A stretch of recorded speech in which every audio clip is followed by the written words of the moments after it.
బెండకాయ పులుసు, బెండకాయ ఫ్రై, బెండకాయ టమాటా తింటూనే ఉంటామా అని అనిపించి వెరైటీగా బెండకాయ క్రిస్పీ మసాలా చేద్దామని అనుకున్నాను. ముందుగా బెండకాయలు మంచిగా కడుక్కొని సన్నగా వీడియోలో చూపిస్తున్నట్టు కట్ చేసుకోవాలి. ఒక బౌల్ తీసుకొని అందులో ముందుగా కట్ చేసి పెట్టుకున్న బెండకాయ ముక్కలను వేసుకోవాలి. ఈ బెండకాయ క్రిస్పీ మసాలా చేసుకోవాలంటే నేను వీడియోలో చూపిస్తున్నట్టు 4-5 ఐటమ్స్తో సూపర్గా చేసుకోవచ్చు. కట్ చేసి పెట్టుకున్న బెండకాయ ముక్కల్లోకి నేను 1 కప్పు శనగపిండి తీసుకుంటున్నాను. మీరు ఒకవేళ ఎక్కువ బెండకాయ ముక్కలు తీసుకుంటే కొద్దిగా ఎక్కువ శనగపిండి తీసుకోండి. ఇప్పుడు అందులోనే రుచికి తగినంత కారం మరియు రుచికి తగినంత ఉప్పు, 2 టేబుల్ స్పూన్ల గరం మసాలా వేసుకొని బెండకాయ ముక్కలు విరిగిపోకుండా మెల్లమెల్లగా కలుపుకోండి.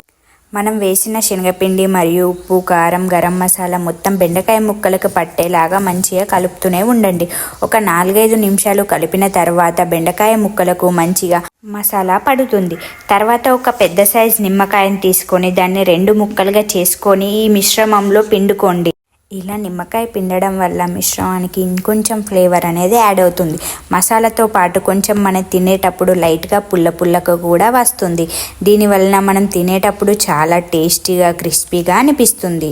ఈ బెండకాయ క్రిస్పీ మసాలాను డైరెక్ట్ కర్రీలాగా తినలేము కాబట్టి పప్పుచారులో సైడ్కి వేసుకొని తింటే చాలా బాగుంటుంది.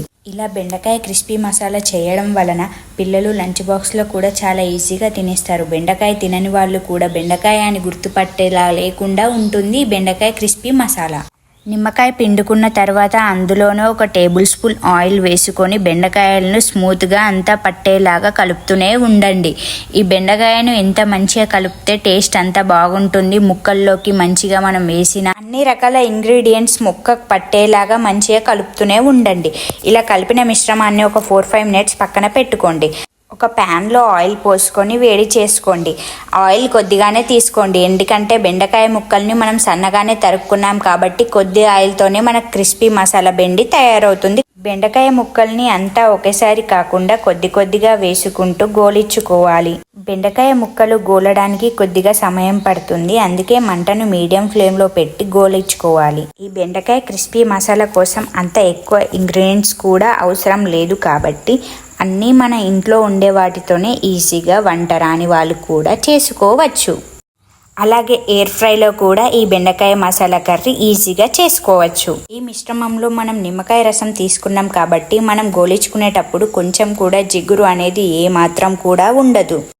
అలా బెండకాయ ముక్కలను కొద్దిగా వేసుకుంటూ బెండకాయ ముక్కల్లోని పచ్చి పోయేదాకా ఇలా గోలించుకోవాలి. నేను వీడియోలో చూపిస్తున్నట్టు ఈ కలర్లోకి వచ్చిన తర్వాత బెండకాయ ముక్కలను తీసుకోండి. చూడండి, నేను వేయించిన బెండకాయల్లో ఎంత మంచిగా మసాలా పట్టిందో. వేడి మరియు tasty bhindi masala curry ready. Subscribe చేసుకోవడం మాత్రం మర్చిపోకండి.